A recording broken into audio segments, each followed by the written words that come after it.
Wow, who knew they could get this big?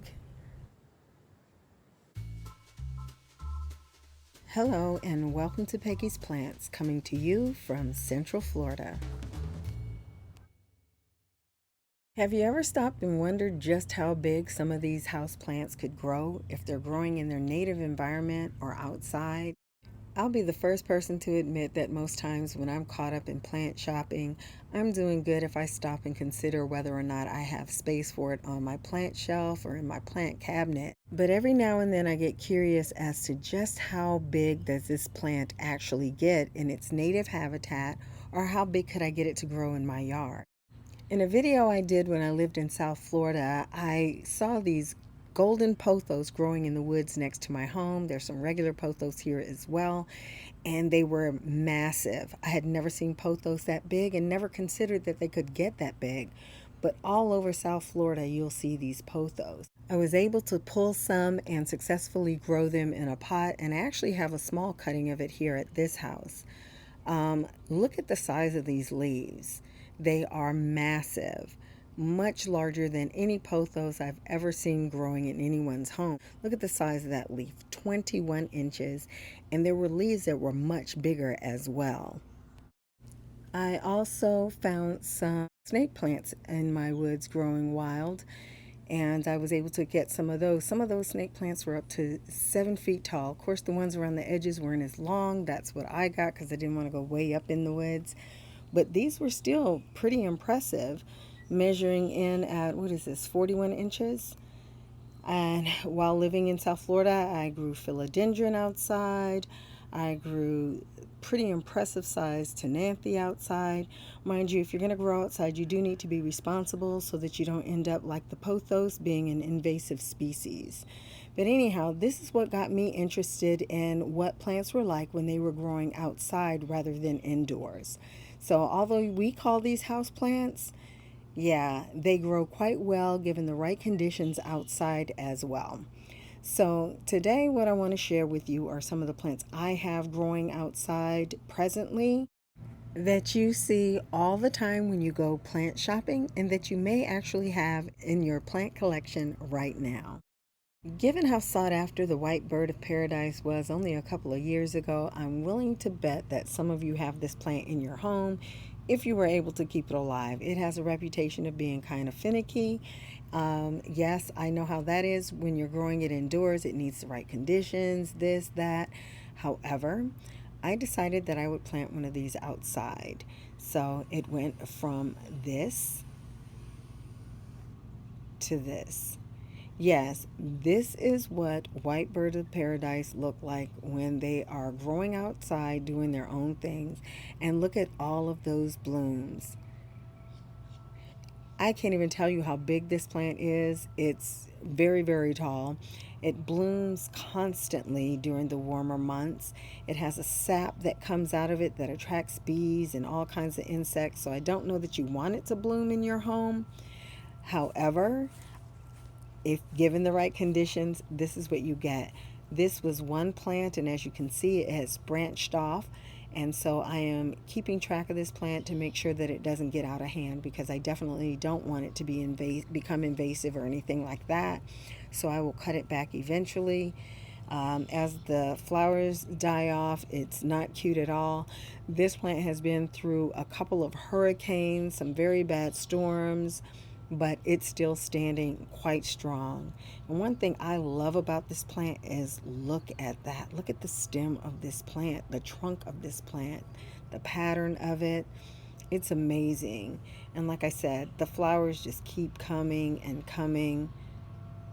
It's amazing. So you have that white bird of paradise in your home, and I'm imagining that this is not what you had in mind, but this is what they turn into when they're left to grow at will. No fuss, no special soils, no special fertilizers. Don't have to have a grow light, anything like that.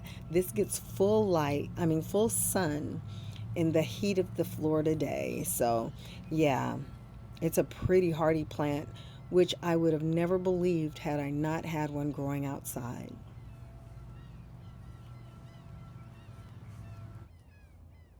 Another plant that does quite well outdoors, given the right condition, is the ficus fiddly fig.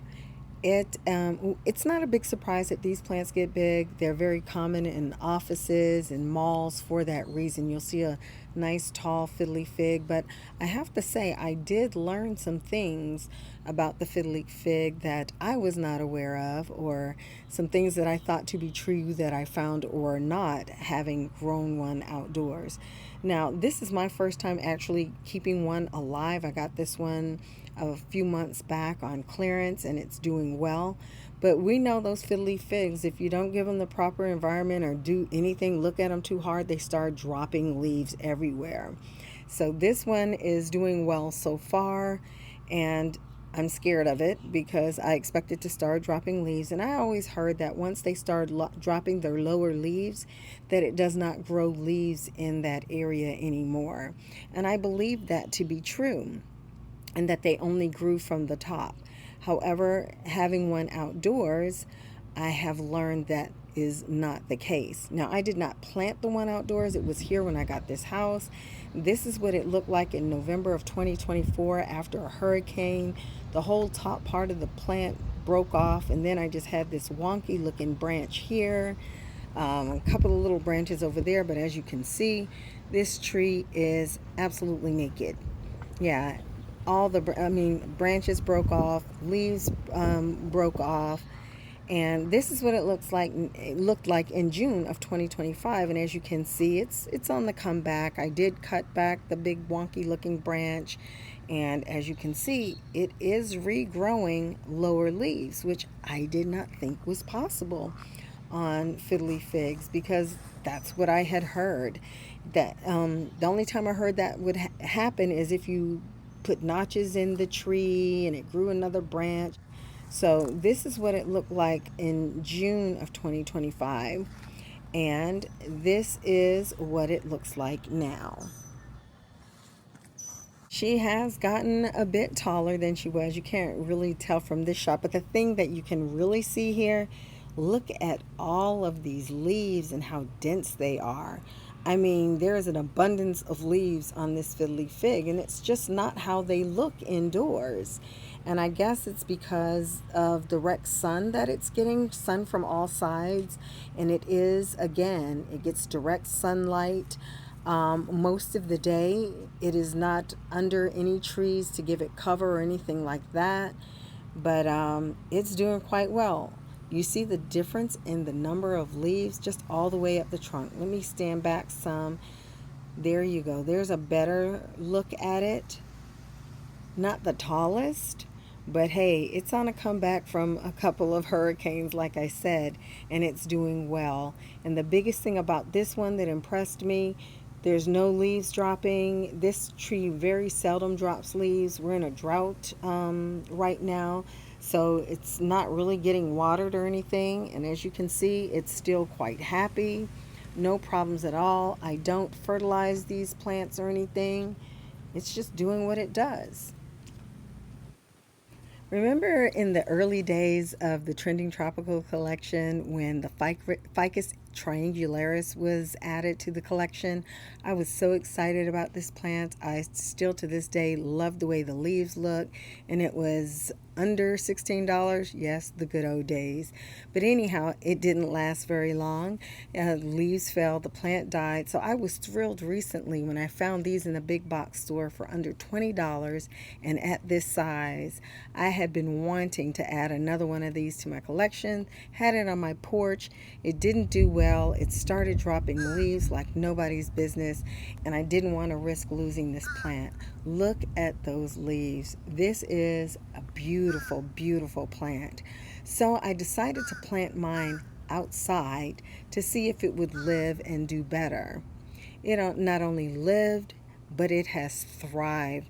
I planted these actually last year in my front yard, and they were small plants.